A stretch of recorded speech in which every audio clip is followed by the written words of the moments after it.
Bonjour à tous et bienvenue sur Audiophile étendu. Aujourd'hui, on vous propose le test du Denon DNP 2000NE et ça fait des mois qu'on voulait tester ce modèle et on remercie Denon France pour le prêt de ce joli joujou. Allez, c'est parti.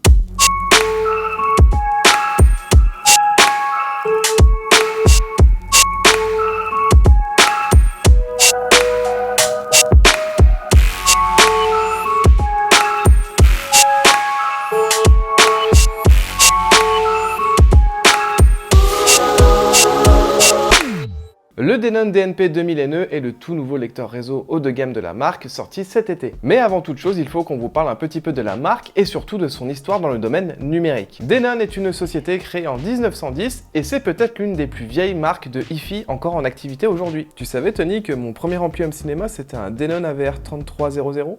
Ah non. Enfin, c'était pas vraiment le mien, je l'ai piqué à mon père surtout. L'histoire de Denon avec le numérique débute réellement en 1972 avec le DN23R qui fut le tout premier enregistreur PCM au monde, évidemment dédié au secteur professionnel. Ce fut aussi également les premiers à proposer un lecteur CD pour le monde professionnel dès 1981 avec le DN3000F, un an avant la commercialisation du CD. On va pas refaire toute l'histoire de la marque, il y aura une vidéo dédiée un jour sur l'histoire de Denon, ne vous inquiétez pas. Promis. Tout ça pour vous dire que la marque bosse sur le numérique depuis quand même plus de 50 ans et qu'ils maîtrisent un peu leur sujet. Du coup, quand Denon sort un lecteur réseau comme celui qu'on va tester aujourd'hui, c'est toujours un peu un événement. Et ce DNP 2000NE est un appareil taillé pour lire tout ce qui existe en matière de fichiers dématérialisés et en abritant toutes les dernières technologies de Denon. Côté matériel, on est en face d'un beau bébé de presque 10 kg disposant d'un châssis double épaisseur pour réduire les vibrations, ainsi que d'une façade très épurée, entièrement en aluminium, rassemblant les différents boutons. Un large écran OLED offrant une très bonne résolution, un port USB pour la lecture de fichiers via une clé USB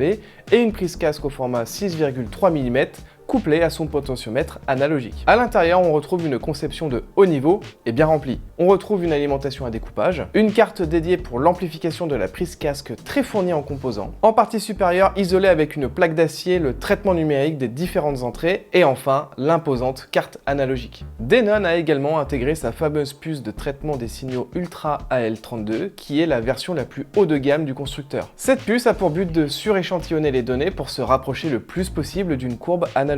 Ces données sont ensuite envoyées à pas moins de 4 DAC ESS Sabre ES9018K2M travaillant sur des fréquences pouvant atteindre 384 kHz sur 32 bits. Cette topologie permet de dédier une paire de DAC en configuration différentielle pour chaque voie et limiter ainsi le bruit dans le domaine numérique. L'alimentation n'est pas en reste avec deux transformateurs EI, l'un pour le domaine numérique et l'autre pour les circuits analogiques. La partie analogique dispose d'une belle section entièrement symétrique et utilisant des composants de qualité.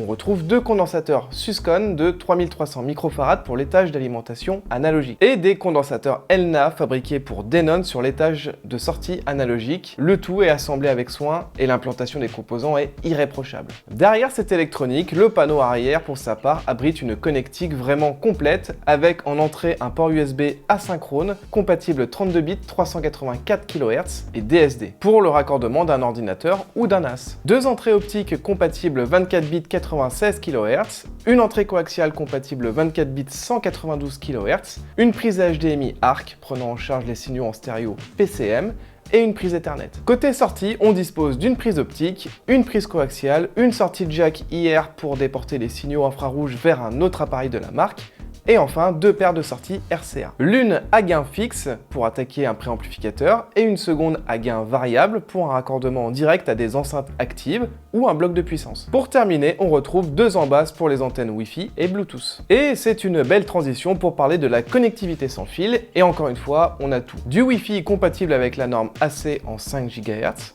Ça, c'est cool. du Bluetooth 5 compatible avec le codec SBC, pas d'aptX ici, AirPlay 2, une compatibilité avec Alexa et Google Assistant, et évidemment EOS qui permet, en plus de la mise en réseau du DNP 2000NE dans un système multi-room, l'utilisation de la plupart des plateformes de streaming avec Spotify, Deezer, Tidal, Amazon Music, TuneIn, Napster ou encore SoundCloud. Côté lecture réseau, on retrouve l'habituel DLNA qui permet la lecture des fichiers musicaux présents sur un NAS ou un serveur compatible sur le réseau domestique. Cette configuration permet la lecture de fichiers FLAC, Wave, ALAC jusqu'à une fréquence de 24 bits 192 kHz ou du MP3, AAC et WMA. Les fichiers DSD sont également de la partie avec une prise en charge des fichiers en 2,8 5,8, 5,6 et 11,2 MHz. Attention cependant, la lecture se fera avec une conversion DOP, c'est-à-dire que le DAC convertira le DSD en PCM en sortie. Et naturellement, le DNP 2000NE est également compatible Roon. Le DNP 2000NE est livré avec sa télécommande qui permet le contrôle aussi bien du lecteur réseau qu'un ampli de la marque, un câble d'alimentation, un câble jack 3,5 mm mono pour déporter le contrôle infrarouge vers un autre appareil, et le manuel d'utilisateur, ou plutôt le guide de démarrage rapide. Il faudra aller récupérer la notice complète sur le site de Denon.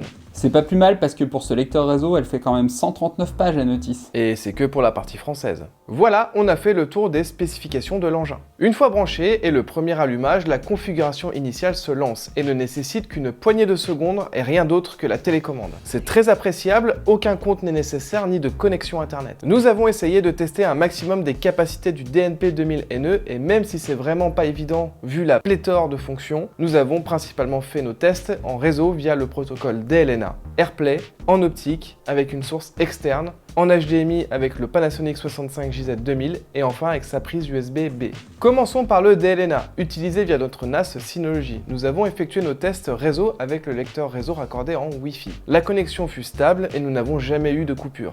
A noter qu'il est possible de contrôler toutes les fonctions du DNP 2000NE via l'application EOS. Pour les aficionados de la marque, il n'y aura pas de surprise. Le message sonore reste bien stable et lisible, y compris avec des titres chargés d'instruments. Le grave offre une énergie et une vitalité intéressantes sans prendre le pas sur le bas médium. Et le haut du spectre restitue une belle définition. La lecture des fichiers DSD, le plus haut format que ce lecteur peut prendre en charge, que ce soit en réseau ou en USB, est de haute volée et malgré la conversion en PCM en sortie de DAC, il est extrêmement difficile de faire la différence avec un lecteur DSD natif. Que ce soit en lecture optique, en HDMI, en USB ou en réseau, on retrouve ce grave très bien articulé. Le haut médium et le haut du spectre est très vivant, mais peut-être un poil sec dans les harmoniques des instruments. Mais qu'on se le dise, les progrès de ces dernières années nous amènent à tester des appareils d'un très haut niveau, rivalisant parfois avec des appareils qui valaient le triple il y a moins de 10 ans. Et ce DNP 2000NE fait partie de ces lecteurs réseau. La spatialisation offre une belle profondeur à l'image stéréo.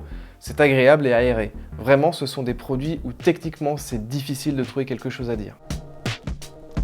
Ce lecteur réseau est excellent, on retrouve une qualité sonore très équilibrée, mention spéciale au graphe qui offre une rapidité et une lisibilité excellentes. C'est le registre qui nous a le plus frappé. La connectique très complète, on a tout ce qu'il faut, voire même plus, il peut servir de DAC pour de multiples sources et même de préamplificateurs. Et enfin, l'ergonomie est excellente, les menus sont simples et l'écran est de bonne qualité. La télécommande pas très jolie avec son design vieillissant. Le Bluetooth qui prend en charge seulement le codec USB-C et il manque la possibilité de désactiver une partie des circuits, notamment les sorties numériques si elles ne sont pas utilisées. En conclusion, pas vraiment de surprise, ce lecteur réseau frôle la perfection.